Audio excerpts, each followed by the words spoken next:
Hi there. I'm back. And today we are on lesson 194. Such a great lesson for everyone. I place the future into the hands of God. I place the future in the hands of God. I'm Maureen Muldoon. And if you like this channel, go ahead and subscribe or like the video, share it with your friends, leave a comment. I love all that kind of stuff. So you're welcome to engage.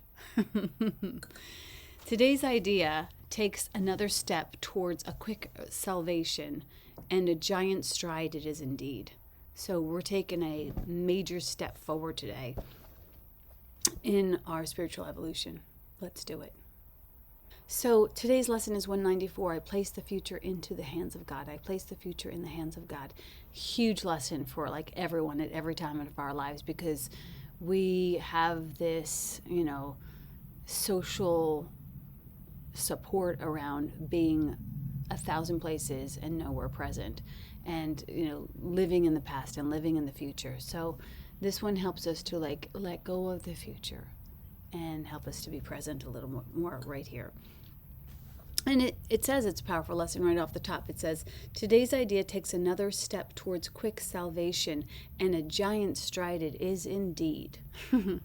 So great the distance that it encompasses, it sets you down just short of heaven.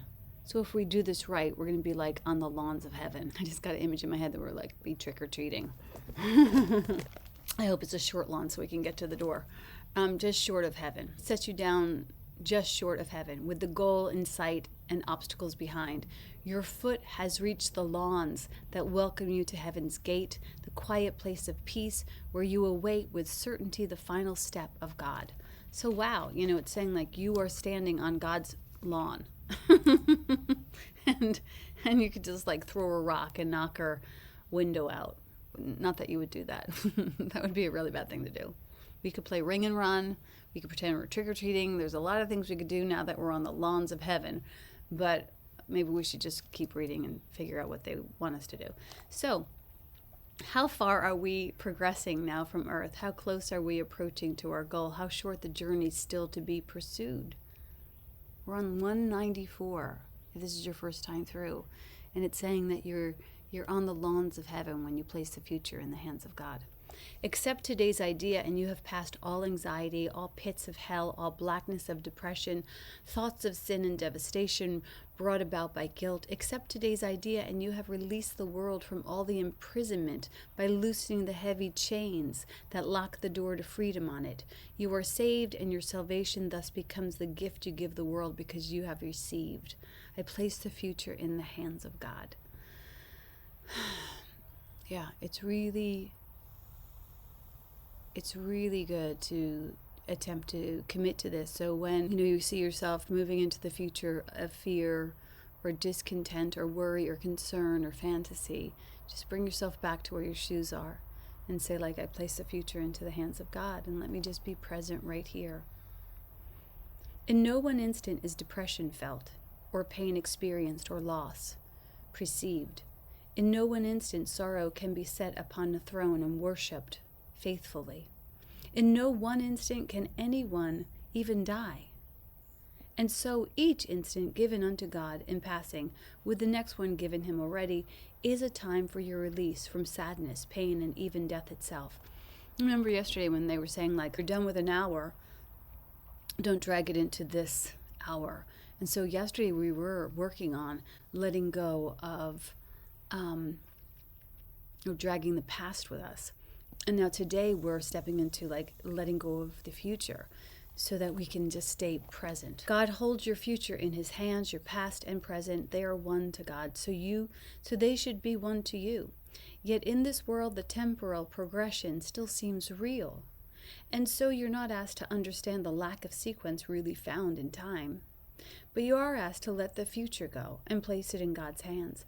And you will see from your experience that you have laid the past and present in his hands as well, because the past will punish you no more, and future dread will now be meaningless. So that sounds great, doesn't it?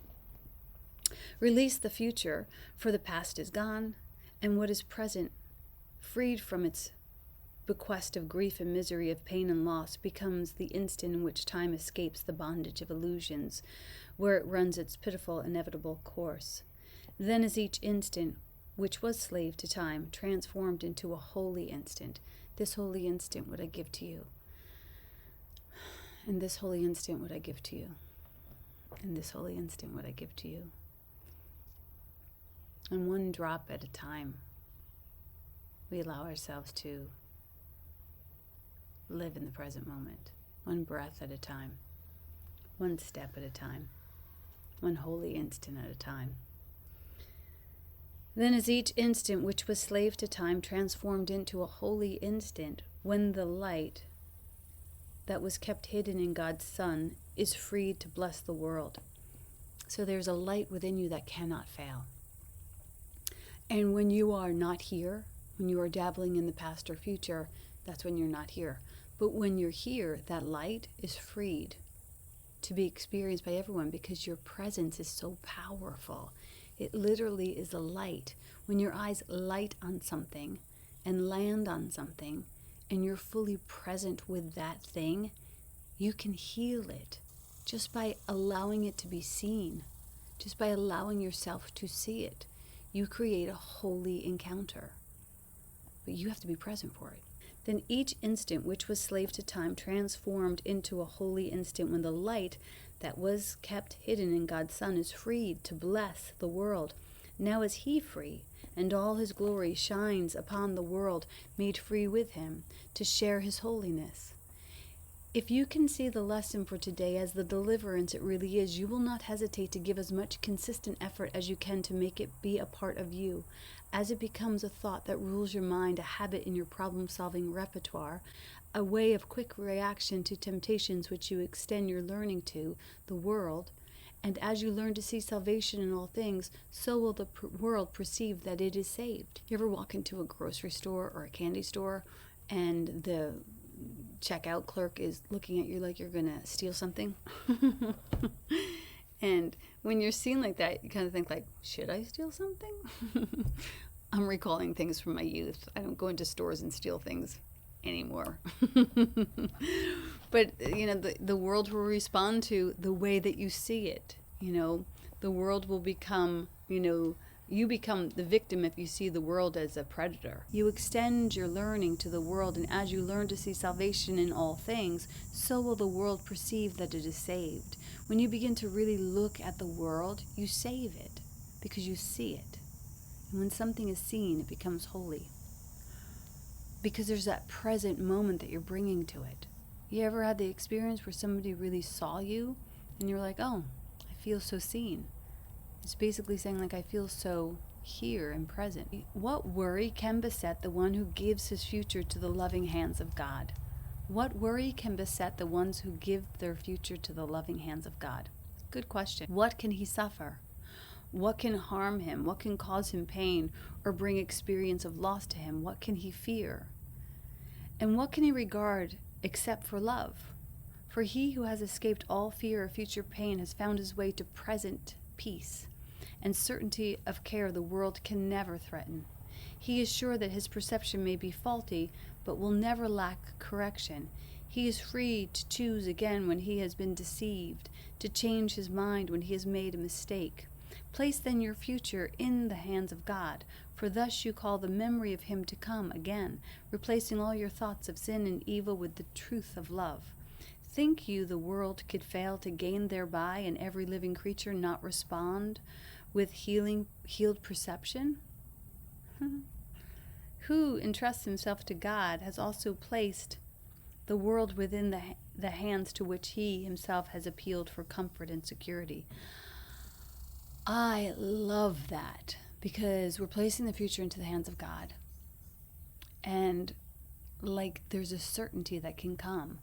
That's it doesn't matter. If it's in God's hands, it's going to be awesome. He lays aside the sick illusion of the world along with his and offers peace to both. Now are we saved indeed, for in God's hands we rest untroubled, sure that only good can come to us. What? Are you going to do that with me today? Are you going to place the future into the hands of God so we can be sure that only good can come to us? Come on. You just won the spiritual lottery. If we forget, we will be gently reassured. If we accept an unforgiving thought, it will be soon replaced by love's reflection.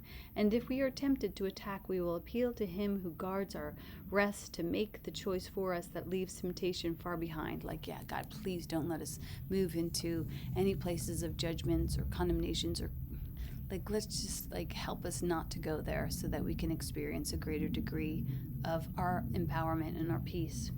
No longer is the world our enemy, for we have chosen that it be our friend. Come on. That's awesome. That's awesome, friend. Here are a few notes that I have on this one. Oh, I have that God answers prayers in 3 ways. Yes, my beloved. Not right now, my beloved. And I have something even better for you, my beloved. So why wouldn't you want to place the future into those competent hands? That is like so in love with you. Now here's the thing. A lot of us have this concept of God that is just like, we got to beg, barter, and steal in order to get God's attention. And then God's like, we have a broken down God. Some people have a broken down God where they think they have to, like, make all kinds of sacrifices, or they have to hide the truth of their being, or they have to feel guilty, or they have to repent, or they have to do all of this ridiculous ritual in order to get what they already have been given. So don't feel like you need to do that. Just trust God and place the future into the hands of God. I also have, be here now. This too shall pass. No problem. Do not romance your problems. Romance your God. Let's close with that. Do not romance your problems. Romance your God. And so today, as you move out into the world, like, look for the thousands of Valentines that your God is sending to you. Songs on the radio, like hearts and faces and trees. Those are things I see. I know I'm a weirdo. Overhearing people talking about love, watching people kiss at the airport, babies, all the things that bring you happiness. Let your God shower you with all of the signs and symbols, knowing that they're just symbols.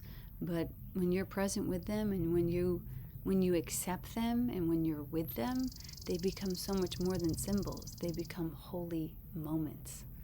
So let's string a few of those together today while we place the future in the hands of God. Hello. I don't think that's going to get old for me. God bless. Have a beautiful day. If you like the lesson, go ahead and like it, and then subscribe, and then share it with your friends.